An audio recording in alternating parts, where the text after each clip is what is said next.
जय हिंद साथियों, आप लोगों का हमारे यूट्यूब चैनल गुलाब साइको में मोस्ट वेलकम है। अगर आप हमारे यूट्यूब चैनल पर नए आए हैं तो आपसे रिक्वेस्ट है कि हमारे यूट्यूब चैनल को आप सब्सक्राइब करिए नोटिफिकेशन पाने के लिए, ताकि आपको अपडेट्स मिलता रहे। चलिए, शिशुनाग वंश से हम लोग एडुटेरिया का तथ्य संग्रह बिहार का देख रहे थे। हम लोग शिशुनाग से पहले कर चुके थे मगध वंश का जितने भी वंश, ये शिशुनाग वंश है। क्या कहता है, शिशुनाग ने हर्यक वंश की जगह शिशुनाग वंश की स्थापना की थी। शिशुनाग ने हर्यक की जगह, याद पूछेगा कौन सा वंश, शिशुनाग वंश। राजधानी कहाँ पर है, वैशाली। बोलेंगे शिशु की साली, शिशु की साली तो याद रखिएगा वैशाली, तो ये इसकी कैपिटल कहाँ पर, वैशाली थी। शिशुनाग ने ना अवंती के राजा अवंती वर्धन को पराजित करके अवंती को मगध में मिला लिया था। इसके अतिरिक्त शिशुनाग ने वत्स और कौशाम्बी को भी मगध में शामिल कर लिया था। लास्ट में ये वत्स और कौशाम्बी को भी अपने राज्य में शामिल करवा लेते हैं। 394 से पूर्व शिशुनाग की मृत्यु के बाद कहता है कालाशोक मगध का सम्राट बना। उसे पुराणों में उसे काकवर्ण कहा जाता है। कालाशोक को क्या कहा जाता है, काकवर्ण। याद रखेंगे, कालाशोक कालाशोक के समय मगध की राजधानी पाटलिपुत्र हो गई थी। कालाशोक ने 383 ईस्वी में वैशाली में दूसरा जो बौद्ध मीटिंग हुई थी, बौद्ध संगीति हुई थी, इसका आयोजन कालाशोक के कार्यकाल में हुआ था। कालाशोक के बारे में याद रखेंगे कि मृत्यु के बाद उसके उसके जो है 10 पुत्रों ने शासन चलाया। शिशुनाग वंश का अंतिम शासक नंदीवर्धन था। शिशुनाग वंश का अंतिम शासक क्या था, नंदीवर्धन। अब नंद वंश की बात करें, नंद वंश देखिएगा, महापद्म नंदन जो है, महापद्म नंदन ने 344 ईसा पूर्व शिशुनाग वंश को समाप्त कर नंद वंश की स्थापना की थी। महापद्म नंद ने कहता है एक राट अथवा एक छत्र की उपाधि धारण की। पाली ग्रंथों में महापद्म नंद को उग्रसेन कहा गया। याद रखेंगे, पाली ग्रंथ में महापद्म नंद का दूसरा नाम क्या है, उग्रसेन। पुराणों में उसे ना परशुराम का दूसरा अवतार बताया गया है। महापद्म नंद को पुराणों में अब क्या बोलते हैं, परशुराम का दूसरा अवतार बताया गया। अब बात करेंगे, महापद्म नंद ने पंचाल, इक्ष्वाकु, काशी, अश्मक, कलिंग, मैथिली आदि राज्य को पराजित कर मगध साम्राज्य का विस्तार किया। अब तक 321 ईस्वी पूर्व तक के काल में मगध का सर्वाधिक विस्तार महापद्म नंद के काल में हुआ था। व्याकरण के महान विद्वान, देखिएगा एक क्वेश्चन पूछा हुआ है, पाणिनि महापद्म नंद के समकालीन थे। पाणिनि किसके थे, महापद्म नंद के कार्यकाल के टाइम के थे। इस समय की अंतिम शासक जो है घनानंद है। घनानंद से बहुत क्वेश्चन पूछता है। घनानंद के समय ही यूनानी शासक सिकंदर ने भारत पर आक्रमण किया था 326 ईस्वी पूर्व में। याद रखेंगे कौन, सिकंदर। 326 कैसे याद करेंगे, 326 है ना, 3 2 6 है ना, 3 गुना 2 बराबर 6, याद करेंगे 326। नेक्स्ट देखेंगे, नंद वंश आर्थिक एवं सैन्य कहता है रूप में काफ़ी संपन्न था। मगध की सैन्य शक्ति डर से ही सिकंदर की सेना व्यास नदी को पार करने से इनकार कर दिया था। घनानंद ने अपने दरबार में कहता है विद्वान ब्राह्मण चाणक्य का अपमान किया था। चाणक्य ने चंद्रगुप्त मौर्य की सहायता से घनानंद की हत्या करवा दी। नंद वंश से पतन के बाद चंद्रगुप्त मौर्य के नेतृत्व में मौर्य वंश की स्थापना हुई थी। अब बात करेंगे तो इस आपको मौर्य वंश बहुत क्वेश्चन पूछा जाता है। मौर्य वंश के बारे में क्या कहा जाता है कि चंद्रगुप्त मौर्य है 321 से 298 ईसा पूर्व। जस्टिन और स्ट्रोबो ने चंद्रगुप्त मौर्य को सेंडोकोटस कहा, जिसकी पुष्टि विलियम जोन्स ने की है। प्लूटार्क और एरियन ने चंद्रगुप्त को एंडोकोटस के रूप में चिन्हित किया है। कहता है चंद्रगुप्त मौर्य को के गुरु है चाणक्य है। चाणक्य दूसरा नाम कौटिल्य है। उन्हें उन्हीं की सहायता से चंद्रगुप्त 321 में मौर्य वंश की स्थापना की थी। इसका मतलब है चंद्रगुप्त मौर्य को चाणक्य से रिलेटेड उसका टीचर है, गुरु है। चंद्रगुप्त मौर्य ने 305 ईस्वी में सिकंदर के उत्तराधिकारी सेल्यूकस निकेटर के साथ युद्ध किया। युद्ध पश्चात हुई संधि में चंद्रगुप्त को काबुल, कांधार, मकरान, हेरात का क्षेत्र प्राप्त हुआ। बदले में चंद्रगुप्त ने सेल्यूकस को 500 हाथी उपहार में दिए। कहा जाता है हाथी उसको बहुत पसंद था। कहता है कि युद्ध पश्चात चंद्रगुप्त मौर्य का विवाह यूनानी राजकुमारी हेलेन कार्नेलिया सेल्यूकस की पुत्री से हुई थी। सेल्यूकस ने चंद्रगुप्त मौर्य के दरबार में राजदूत मेगास्थनीज को भेजा था। मेगास्थनीज की पुस्तक है इंडिका। ये क्वेश्चन बीपीएससी में पूछा हुआ है। इंडिका पुस्तक के लेखक कौन है, मेगास्थनीज। किसका था, सेल्यूकस निकेटर का राजदूत था, चंद्रगुप्त मौर्य के दरबार में आया था। चंद्रगुप्त मौर्य के साम्राज्य का विस्तार उत्तर में हिंदू कुश पर्वत ईरान तक था, दक्षिण में कर्नाटक तथा पश्चिम में सौराष्ट्र तक विस्तृत था। इसको याद करेंगे इसका चौहद्दी। तो चंद्रगुप्त मौर्य के शासनकाल के अंतिम वर्षों में मगध में 12 वर्षों तक भीषण अकाल पड़ा। चंद्रगुप्त मौर्य अपनी राजगद्दी त्याग कर सरवनबेलगोला कर्नाटक में चंद्रगिरी पर्वत पर तपस्या करने के लिए चला गया था।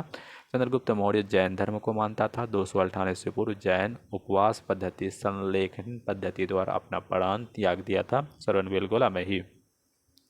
अब बात करेंगे बिंदुसार की। बात करते हैं तो बिंदुसार के बारे में क्या फैक्ट है। 298 से 272 ईस्वी तक इसका टाइम ड्यूरेशन रहा है। बिंदुसार चंद्रगुप्त मौर्य का उत्तराधिकारी बना है। उसे अमित्रघात, सिंहसेन आदि नाम से दिया जाता है। स्ट्रैबो के अनुसार सीरिया के राजा एंटियोकस ने डायमिकस नामक राजदूत को चंद्रगुप्त के दरबार में भेजा। मेगास्थनीज चंद्रगुप्त मौर्य, डायमिकस जो है एंटियोकस का राजा था, इसके दरबार में चंद्रगुप्त ये बिंदुसार के दरबार में आया था। बिंदुसार के दरबार में मिस्र के राजा टालमस फिलाडेल्फस ने डायनोसियस नामक राजदूत भेजा। याद रखेंगे, बिंदुसार ने तक्षशिला में हुए विद्रोह को दबाने के लिए अपने पुत्र अशोक को भेजा था। अब देखिएगा, अशोक फिर राजा बन जाएगा। बिंदुसार आजीवक संप्रदाय का अनुयायी था, फॉलोवर था। अब आते हैं अशोक द ग्रेट। जिस तरह Akbar the great, Ashok the great क्या कहता है। बिंदुसार की मृत्यु के 4 वर्षों के बाद अशोक मौर्य वंश की गद्दी पर बैठा। इससे पूर्व वह उज्जैन का राज्यपाल था। शासक बनने से पहले उज्जैन का क्या थे, गवर्नर थे। पुराना में अशोक को अशोक वर्धन कहा गया है।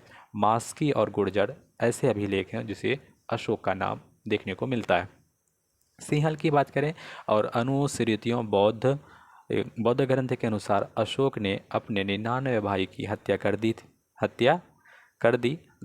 के गद्दी प्राप्त की थी। हालांकि अन्य स्रोतों से इसकी पुष्टि नहीं होता है, लेकिन बौद्ध ग्रंथ सिंहल अनुस्मृतियों के अनुसार अशोक ने 99 भाइयों की हत्या कर गद्दी प्राप्त की थी।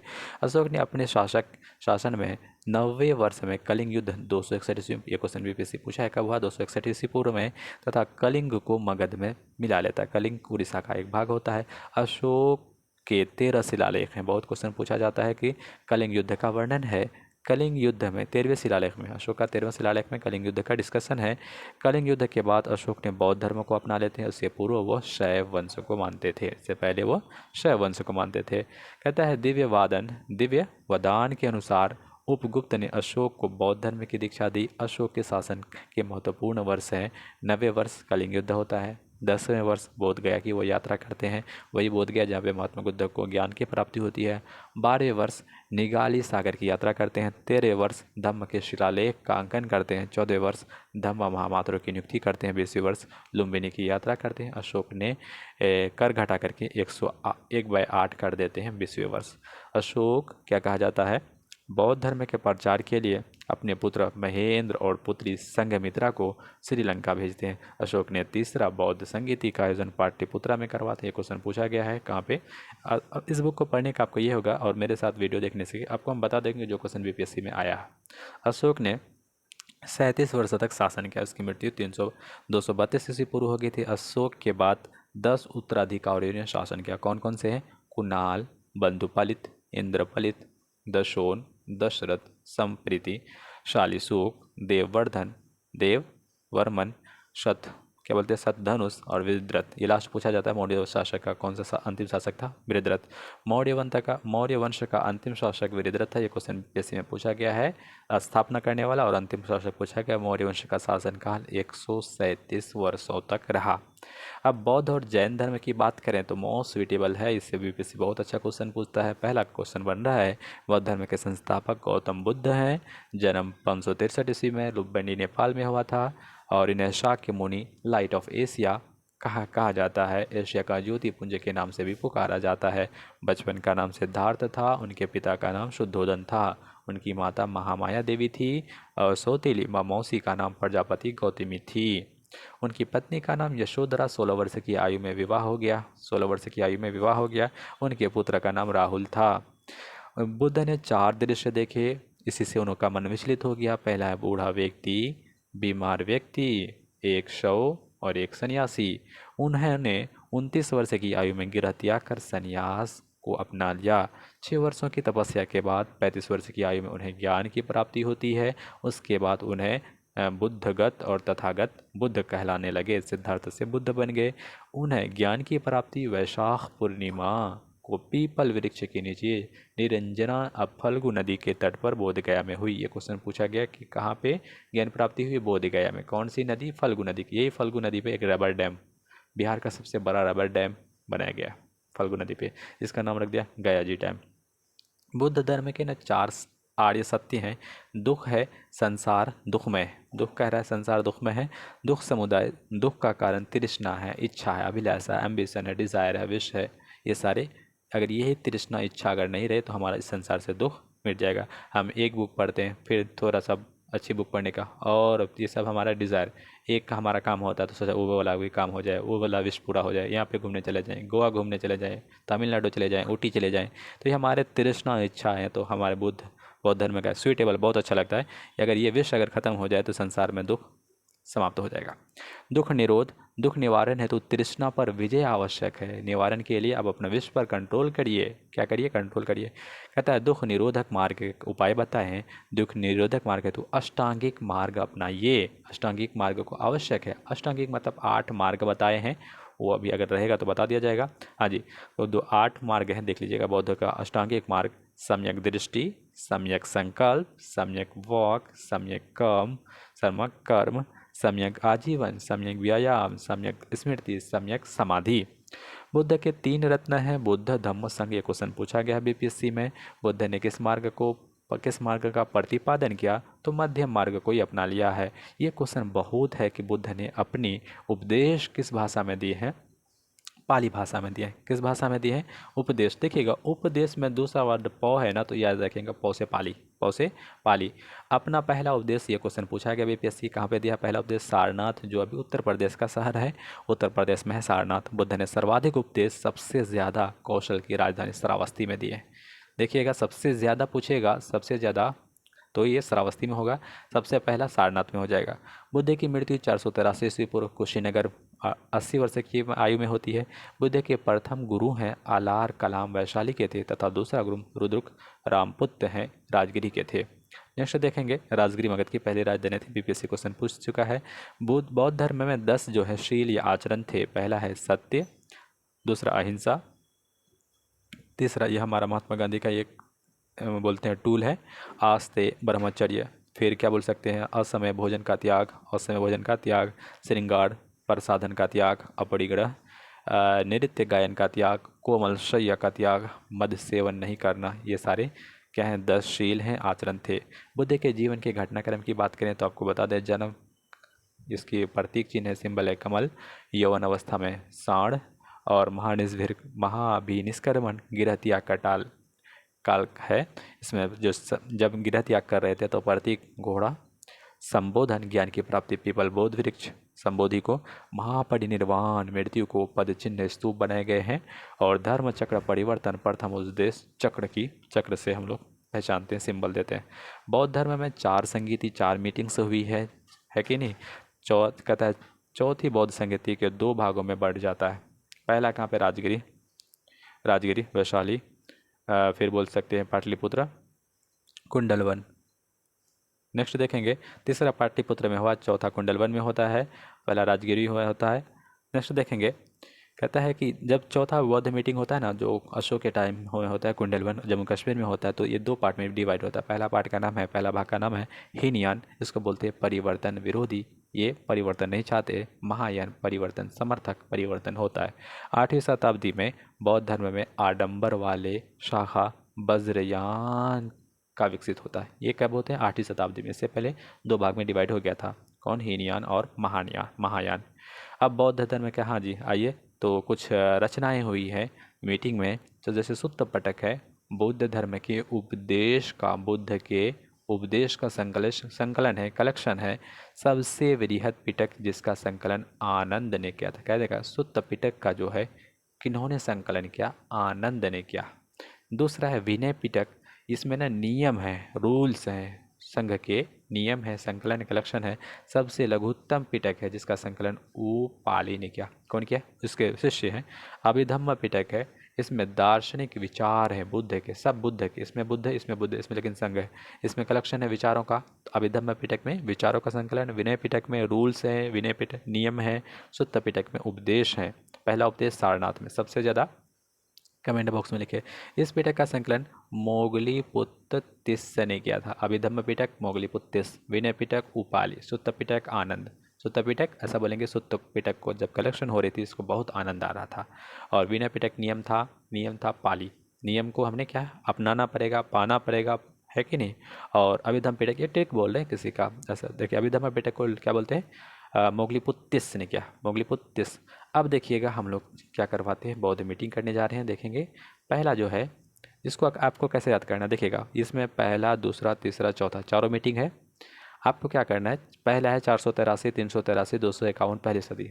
5-6 बार बोलिए, 483, 383, 251 पहली सदी, 483, 383, 251 पहली सदी। ये याद हो गया होगा। तब आया स्थान पर राजगिरी, वैशाली, पाटलिपुत्र, कुंडलवन। राजगिरी, वैशाली, पाटलिपुत्र, कुंडलवन। राजगिरी, वैशाली, पाटलिपुत्र, कुंडलवन। ये भी याद हो गया। अब राजा याद करिए, अजात शत्रु, कालाशोक, अशोक, कनिष्क। अजात शत्रु, कालाशोक, अशोक, कनिष्क। अजात शत्रु, कालाशोक, अशोक, कनिष्क। अब अध्यक्ष में देखिएगा, महाकश्यप, सवाकामी। महाकश्यप, सवाकामी। मोगलीपुत्र तिस्स, वसुमित्र, अश्वघोष। मोगलीपुत्र तिस्स, वसुमित्र और अश्वघोष। और विशेषताएं क्या होती है, सुत्त पिटक, विनय पिटक की रचना होती है। दूसरा में क्या होता है, महासंघिक और अस्थाविर के रूप में विभाजन हो जाता है। तीसरा में अभिधम्म पिटक, अभिधम्म पिटक, यही मोगलीपुत्र तिस्स जो अध्यक्ष ये करते हैं। महायान और हीनयान चौथा में डिवाइड हो जाता है। तो याद रखिएगा सुत्त पिटक का जो है और विनय पिटक की रचना हो जाती है। सुत्त पिटक और विनय पिटक का, विनय पिटक को पा लिया था, रूल्स में था, सुत्त पिटक के आनंद किया था।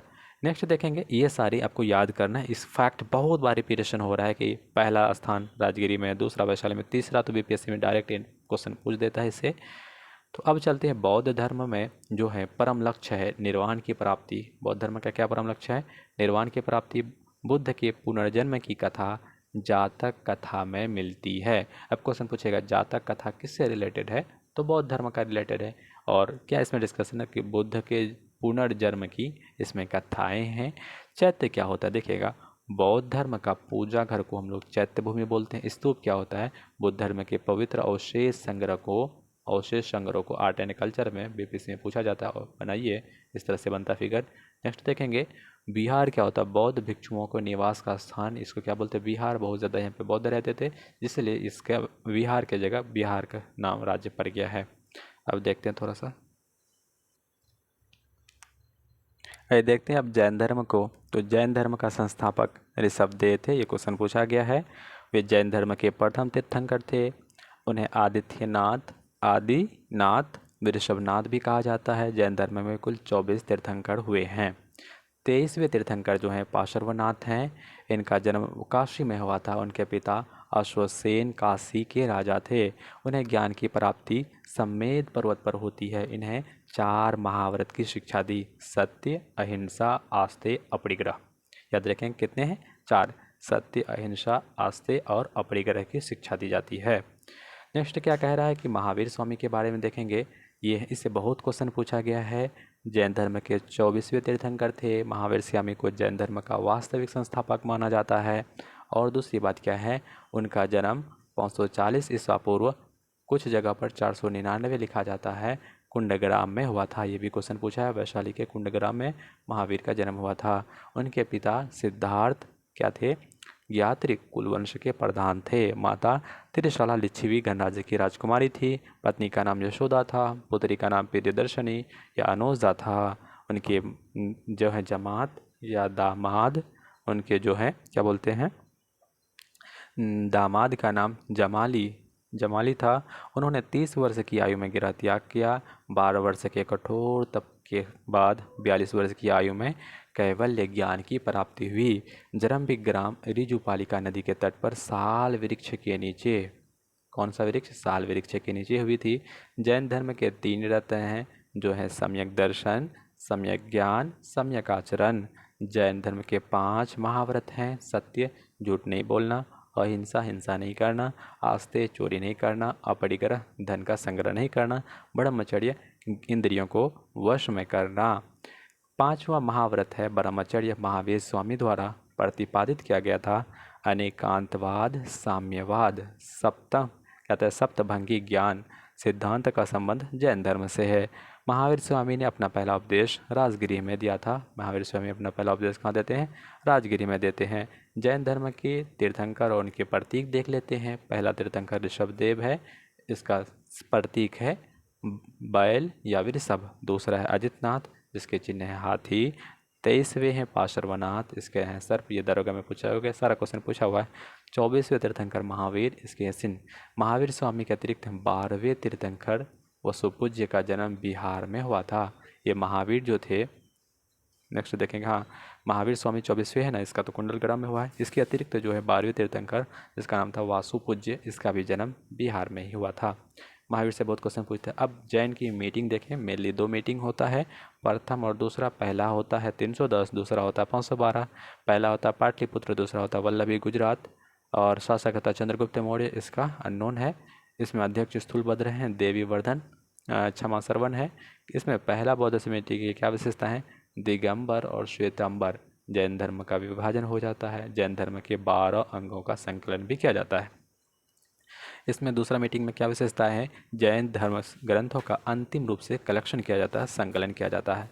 महावीर स्वामी की मृत्यु 468 ईस्वी पूर्व में 72 वर्ष की आयु में पावापुरी में होती है। जैन धर्म का विभाजन प्रथम जैन संगीति में प्रथम बौद्ध काउंसिल मीटिंग में श्वेतांबर और दिगंबर के रूप में हो जाता है। दिगंबर भद्रबाहु के नेतृत्व प्रदान किया गया।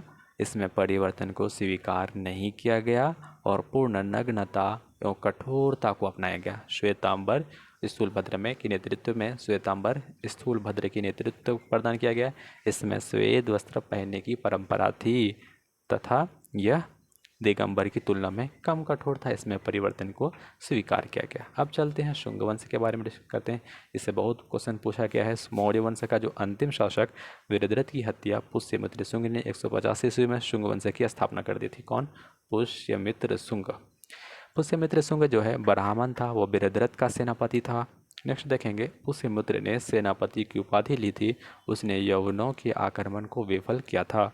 पुष्यमित्र ने 2 अश्वमेघ यज्ञ करवाए, इसमें पुरोहित पतंजलि थे। पुष्यमित्र की मृत्यु के बाद उसका पुत्र अग्निमित्र 148 ईस्वी पूर्व में राजा बना। कालिदास के नाटक है मालविका अग्निमित्र में अग्निमित्र और मालविका का वर्णन है। इस वंश का जो अंतिम शासक है देवभूति था। अब बात करेंगे हम कण्व वंश की। उसके बाद बहुत ही लिमिटेड है, खत्म ही कर देते हैं। उसके बाद मिडिवल स्टार्ट करेंगे और या तो मॉडर्न स्टार्ट करेंगे। 1-2 पेज होगा, देख लीजिएगा। कण्व वंश है। कण्व वंश की जो स्थापना है वसुमित्र ने देवभूति की हत्या कर दी थी। वसुमित्र संघ को अमात्य मंत्री कहा था। कण्व वंश के जो भी है वंश भी है ब्राह्मण वंश था। इस वंश का अंतिम शासक सुशर्मा था। कण्व वंश का अंतिम शासक सुशर्मा था। सातवाहन वंश के संस्थापक सिमोक या सुशर्मा की हत्या कर कण्व वंश की अंत कर दिया गया। अब बात करेंगे हम कुषाण वंश के। भारत आने वाले विदेशियों में कुषाण सबसे अंतिम थे। विदेशियों के आने का क्रम है पहले हिंद यूनानी, शक, पहलव, कुषाण। यदि पहले इंडियन यूरेनियन, फिर शक, फिर पहलव, फिर कुषाण। ISP की ट्रिक से याद कर सकते हैं। कुषाण चीन के यूची तोखरी जाति से संबंधित थे। कुषाण जो है, किसान बोलिए कुषाण। कुषाण वंश के संस्थापक कुजल के विशेष थे। ये क्वेश्चन पूछा जाएगा। इस वंश का सबसे प्रमुख शासक कनिष्क हुआ, जो रेशम मार्ग क्या इस्टेब्लिश करेगा। कुषाण वंश की राजधानी पुरुषपुर या पेशावर एवं मथुरा भी थी। अश्वघोष जिन्हें बुद्ध चरित्र की रचना की कनिष्क ने पाटलिपुत्र से विजित किया था। अश्वघोष को कनिष्क ने पाटलिपुत्र से विजित किया था। कनिष्क के समय में गांधार और मथुरा कला का प्रसिद्ध विकास हुआ। कनिष्क ने चौथी बौद्ध संगीति का आयोजन किया, जो कुंडलवन कश्मीर में हुआ था बौद्ध धर्म का। कनिष्क ने 78 ईस्वी में राजा बनने के अवसर पर शक संवत 78 ईस्वी में पूछा गया क्वेश्चन है। कनिष्क के समय सिल्क मार्ग कुषाणों पर अधिकार था, जो सिल्क मार्ग चीन से होते हुए गुजरती थी। गुप्त वंश की बात करेंगे, अगर स्थापना की बात करेंगे तो श्री गुप्त ने 240 से लेकर 28 ने, इसमें टाइम ड्यूरेशन है। श्रीगुप्त स्थापना करते हैं। श्रीगुप्त का उत्तराधिकारी घटोत्कच गुप्त 280 से 320 था। वो प्रथम शासक था जिसने महाराजा की उपाधि ली थी। चंद्रगुप्त प्रथम की बात करें 320 से 335 ईस्वी। गुप्त वंश का वास्तविक संस्थापक चंद्रगुप्त प्रथम को माना जाता है, याद रखिएगा। उन्होंने 320 ईस्वी में गुप्त संवत चलाया है। चंद्रगुप्त प्रथम ने लिच्छियों की राजकुमारी थी एक कुमार देवी से विवाह करते हैं। किससे? लिच्छवी की राजधानी कुमार देवी से विवाह करते हैं। वो प्रथम शासक था जिससे महाराजा धीराज की उपाधि करते हैं। चंद्रगुप्त को याद रखिएगा चंद्रगुप्त को महाराजा धीराज की उपाधि देते हैं। क्या टाइटल देते हैं? महाराजा धीराज की। समुद्रगुप्त की बात करते हैं, इसको कहा जाता है भारत का नेपोलियन। क्या कहता है इतिहासकार स्मिथ ने समुद्रगुप्त को भारत का नेपोलियन कहकर संबोधन किया है। समुद्रगुप्त ने पराक्रमांक, अप्रतिरथ आदि की उपाधि भी धारण की है। समुद्रगुप्त के अभियानों की चर्चा हरिसेन द्वारा रचित प्रयाग प्रशस्ति से मिलती है। उसने उत्तरापथ के 9 राजाओं तथा दक्षिणापथ के 12 राजाओं को विजित किया था। समुद्रगुप्त को कविराज भी कहा जाता है। कविराज या नेपोलियन ऑफ इंडिया कहा जाता है। समुद्रगुप्त क्या कहता है? समुद्रगुप्त को उसके सिक्के पर वीणा बजाते हुए दिखाया गया। पता है भारत का कौन सा शासक है जिसे वीणा बजाते हुए दिखाया गया है? यह समुद्रगुप्त। समुद्रगुप्त का दरबारी कवि हरिसेन था, प्रयाग प्रशस्ति से रिलेटेड है। समुद्रगुप्त वैष्णव धर्म को मानता था। समुद्रगुप्त द्वारा अश्वमेध यज्ञ कराने के प्रमाण भी मिले हैं। समुद्रगुप्त के 375 ईस्वी पूर्व में कहता है 375 ईस्वी में रामगुप्त के राजा बनने के साक्ष्य मिला है, लेकिन उसके अयोग्य होने के कारण चंद्रगुप्त दूसरा ने उसकी हत्या कर देती है और स्वयं के राजा घोषित कर लेते हैं। अब चलेंगे चंद्रगुप्त द्वितीय के बारे में। क्या फैक्ट कलेक्शन है? 375 से 415 ईस्वी इसका ड्यूरेशन है। चंद्रगुप्त दो ने शकों को पराजित कर 389 ईस्वी में विक्रमादित्य की उपाधि धारण की है। चंद्रगुप्त दूसरा ने देवगुप्त, देवराज, देवश्री आदि की उपाधि भी धारण की थी। चंद्रगुप्त दूसरा ने कथा ध्रुव देवी और कुबेरनाग से विवाह किया था। कुबेरनाग से उत्पन्न पुत्री प्रभावती गुप्त का विवाह वाकाटक नरेश रुद्रधर्मन द्वितीय के साथ हुआ। जो कुबेरनाग से जो पुत्री उत्पन्न है जिसका नाम था प्रभावती देवी, इसका विवाह कहता है वाकाटक नरेश रुद्रसेन दूसरा से होता है। रुद्रसेन की मृत्यु के बाद प्रभावती ने अपने अल्पवयस्क पुत्रों को संरक्षिका के रूप में शासन किया। उस दौरान प्रभावती ने चंद्रगुप्त द्वितीय की सहायता से गुजरात और काठियावाड़ पर विजय प्राप्त की। चीनी यात्री फाहियान, क्वेश्चन पूछा हुआ है, चंद्रगुप्त दूसरे के भाग काल में भारत काल चीनी यात्री फाहियान चंद्रगुप्त द्वितीय के समय भारत आया था। फाहियान भारत में 14 वर्ष 399 से 414 तक ईस्वी तक रहा था। चंद्रगुप्त दूसरा को चंद्रगुप्त द्वितीय को मेहरौली लौह स्तंभ चंद नाम से संबोधित किया जाता है। मेहरौली लौह स्तंभ जो है चंद्रगुप्त दूसरा का माना जाता है। चंद्रगुप्त दूसरा को नौ रत्न थे कालिदास, धन्वंतरी, अमर सिंह, वराहमिहिर, शंकु, बेताल भट्ट, घटकरपर, छनपक और भरूची। अब चलेंगे कुमारगुप्त की बात करें। नालंदा विश्वविद्यालय की स्थापना करते हैं। इसका टाइम ड्यूरेशन याद करिएगा 415 से 455। कुमारगुप्त दूसरा और ध्रुव देवी का पुत्र कुमारगुप्त प्रथम 415 ईस्वी में शासन बनता है। नालंदा विश्वविद्यालय की स्थापना कुमारगुप्त के समय में हुई। गुप्त काल में नालंदा विश्वविद्यालय शिक्षा का प्रमुख केंद्र था। बाद में यह बौद्ध धर्म का शिक्षा का सबसे प्रमुख केंद्र बन गया है। स्कंदगुप्त की बात करेंगे। स्कंदगुप्त के मध्य एशिया में बर्बर जाति हूनों को आक्रमण स्कंदगुप्त के समय हुआ। ये क्वेश्चन बीपीएससी पूछा गया है। स्कंदगुप्त ने हूनों को पराजित कर भारत की ओर खदेड़ दिया था, भारत से बाहर खदेड़ दिया था। इसका वर्णन जूनागढ़ अभिलेख में मिलता है। अभिलेख में हूनों को मलेच्छ कहा गया। अभिलेख में हूनों को क्या कहते हैं? मलेच्छ कहा गया है। अब बात करेंगे स्कंदगुप्त भारत में, माफ करिएगा, देखिएगा क्या कह रहा है। स्कंदगुप्त ने चंद्रगुप्त मौर्य के द्वारा निर्मित सुदर्शन झील का पुनरुद्धार किया था। किसने पुनरुद्धार किया था? स्कंदगुप्त के द्वारा। ये क्वेश्चन पूछा गया, सुदर्शन झील के द्वारा पुनः से निर्माण किसके द्वारा करवाया गया था? तो याद करेंगे स्कंदगुप्त। स्कंदगुप्त ने शक्रादित्य की उपाधि धारण की थी। गुप्त वंश का अंतिम शासक विष्णुगुप्त था। गुप्त वंश के साथ मगध वंश का अंत हो गया था। इतिहासकार V.A. स्मिथ ने सांस्कृतिक उपलब्धियों के कारण गुप्त काल को स्वर्ण युग की संज्ञा दी। याद रखिएगा ये कौन है? V.A. स्मिथ। पाल वंश की बात करें, पाल वंश की जो स्थापना होती है गोपाल ने की 750 ईस्वी में। गोपाल ने ओदंतपुरी विश्वविद्यालय की स्थापना बिहार शरीफ में की। गोपाल ने ओदंतपुरी यूनिवर्सिटी की स्थापना बिहार शरीफ में की है। ये क्वेश्चन भी पूछा गया है। इस वंश का सबसे प्रमुख शासक जो है ना धर्मपाल था। धर्मपाल ने विक्रमशिला विश्वविद्यालय ने की। ओदंतपुरी याद रखेंगे, ओदंतपुरी की स्थापना गोपाल ने की और धर्मपाल ने विक्रमशिला। ये भी क्वेश्चन है। विक्रमशिला अभी भागलपुर में है, अभी इस यूनिवर्सिटी रूप में फॉर्म में अभी भी है प्रेजेंट में। कहता है सोमपुर महाविहार वर्तमान बांग्लादेश में का निर्माण भी धर्मपाल ने ही किया है। धर्मपाल ने त्रिपक्षीय संघर्ष में प्रतिहार और राष्ट्रकूटों से संघर्ष किया था। धर्मपाल प्रतिहार शासक वत्सराज से पराजित हुआ है। बाद में धर्मपाल ने राष्ट्रकूट शासक ध्रुव और प्रतिहार शासक वत्सराज को पराजित किया है। उसने कुछ समय के लिए कन्नौज पर भी अधिकार किया है। धर्मपाल ने उत्तराधिकार को उपाधि धारण की है। धर्मपाल ने उत्तरापथ स्वामी की उपाधि धारण की है। धर्मपाल ने उत्तरापथ स्वामी की उपाधि धारण की है। धर्मपाल के बाद उसका पुत्र देवपाल 810 ईस्वी में शासक बनता है। देवपाल ने मुंगेर को अपनी राजधानी बनाते हैं। देवपाल किसको? मुंगेर को अपनी राजधानी बनाते हैं। मीर कासिम से रिलेटेड है। फिर बात करेंगे देवपाल क्या कहता है। देवपाल जावा इंडोनेशिया के शैलेंद्र वंशी शासक बालपुत्र देव को नालंदा में विहार बनवाने के लिए 5 गांव दान में दिए थे। देवपाल के बाद विग्रहपाल, महीपाल, रामपाल आदि ने शासन किया है। पालकालीन कांसे की मूर्तियां अपनी कलात्मकता के लिए काफ़ी प्रसिद्ध थी। धीमन और विठपाल इस कला के प्रवर्तक माने जाते हैं। अब फिर बात करेंगे हम लोग प्राचीन बिहार के इतिहास से संबंधित वंश और शासक और इसकी राजधानियाँ। बृहद्रथ वंश की राजधानी थी राजगिर। ये क्वेश्चन पूछा गया। मगध की पहली राजधानी कौन थी? राजगिरी थी, गिरिव्रज थी। बिंबिसार गिरिव्रज, इसकी राजधानी गिरिव्रज या कहाँ पे थी? राजगिरी में थी। उदयन की राजधानी पाटलिपुत्र। उदयन को कौन बसाया? पाटलिपुत्र ने बसाया। राजधानी कौन बनाया? पाटलिपुत्र बनाया। पटना की राजधानी उदयन ने बनाया। शिशुनाग, देखिएगा हम बताते हैं, शिशु की शाली वैशाली, शिशु की शाली वैशाली, राजधानी क्या है? शिशुनाग की वैशाली। कालाशोक पाटलिपुत्र। नंदवंश पाटलिपुत्र राजधानी। मौर्य वंश की राजधानी पाटलिपुत्र। कुषाण वंश की राजधानी पुरुषपुर और मथुरा। गुप्त वंश की राजधानी पाटलिपुत्र है। फिर पाल वंश की राजधानी मुंगेर है। पाल वंश की राजधानी कहाँ पे? मुंगेर है। अब बात करेंगे प्राचीन काल के इतिहास से संबंधित साहित्य की बात करें। अर्थशास्त्र, बहुत क्वेश्चन पूछा गया। अर्थशास्त्र के लेखक कौटिल्य हैं। विशेषता क्या है? राज्य प्रबंधन के लिए प्रसिद्ध है। बुद्ध चरित्र के लेखक कौन है? अश्वघोष है। बौद्ध धर्म का महाकाव्य है। फिर प्रज्ञा पारसमिता नागार्जुन है। शून्यवाद का लिखा है सियुकी ह्वेनसांग है। सियुकी लिखने वाले ह्वेनसांग है। और भारत की यात्रा का विवरण है। नेक्स्ट देखेंगे इंडिका मेगास्थनीज। इससे क्वेश्चन इतना बना है ना, हम आपको पूछेंगे बिहार में मौर्य साम्राज्य के विवरण का पता चलता है। इंडिका मेगास्थनीज लिखा है।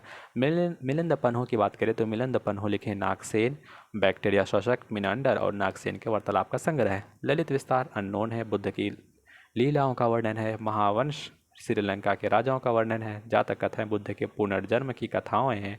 जातक कथाएं क्या है? बुद्ध से रिलेटेड है, बौद्ध धर्म से रिलेटेड है, बुद्ध के पुनर्जन्म की कहानियाँ इसमें डिस्कशन है। साथियों, मित्रों, दोस्तों, ये हमारा मध्यकालीन बिहार है, क्योंकि हमको एंशिएंट हिस्ट्री ख़त्म फिनिश करवाना था तो ये फिनिश हो गया। मिलते हैं एक नए वीडियो में। अगर आपसे रिक्वेस्ट है, अगर आप हमारे वीडियो पर नए आते हैं, आपसे रिक्वेस्ट है कि आप अपने फ्रेंड्स से शेयर कर दीजिए। अगर आप नहीं आए तो हमारे यूट्यूब चैनल को सब्सक्राइब करिए। मिलते हैं एक नए वीडियो में। तब तक के लिए जय हिंद, जय Bharat. Thank you so much.